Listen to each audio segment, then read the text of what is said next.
The next part is really just some general stuff that we have, some general instruction, and I'm just going to zip through these.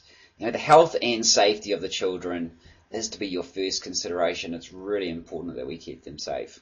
Another thing is that you've got to stay on site, and if you're required to go off site, other than obviously for the programs that we have off site, you've got to ask permission from a senior leader, and that'll be myself or Clint is the people.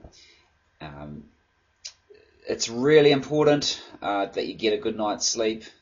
This is what we've come to find, that this is just so important, because if you're tired, you're going to be grumpy with the kids, and so it's really important when the kids go to bed that you go to bed, and this also helps the kids get to sleep as well. So get a good night's sleep. That's real important. We've got the whole male female thing that we've just got to cover here. Guys in guys designated areas and girls in girls designated areas, and that's primarily in the accommodation, and we keep you guys separate as part of our configuration for camp.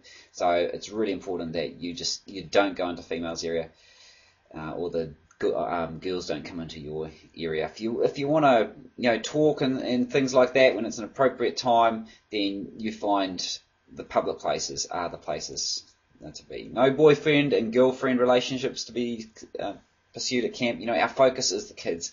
We've got to put aside our own feelings and things, and that includes relationships like that. Leaders need to just always remember that you are a role model for the kids at camp.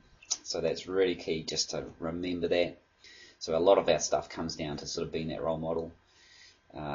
Duties need to be done as a team, and with you as the leader setting an example. It's hard for kids sometimes to do these duties, and so it's really important that if your team is on something or other, doing something, that you get in there, set that example, get them enthusiastic about it, get it done and dusted.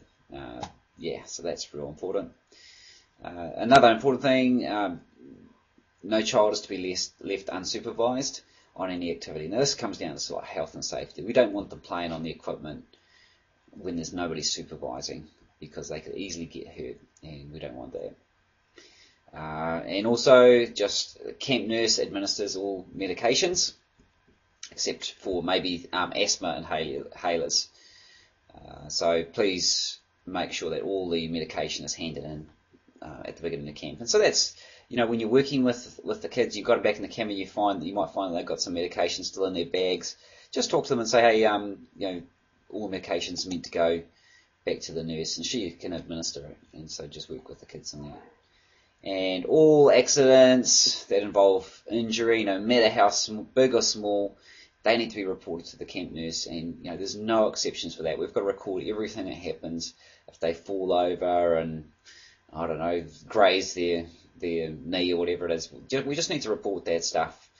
And of course, any serious stuff, then that's a given. That needs to be reported as well.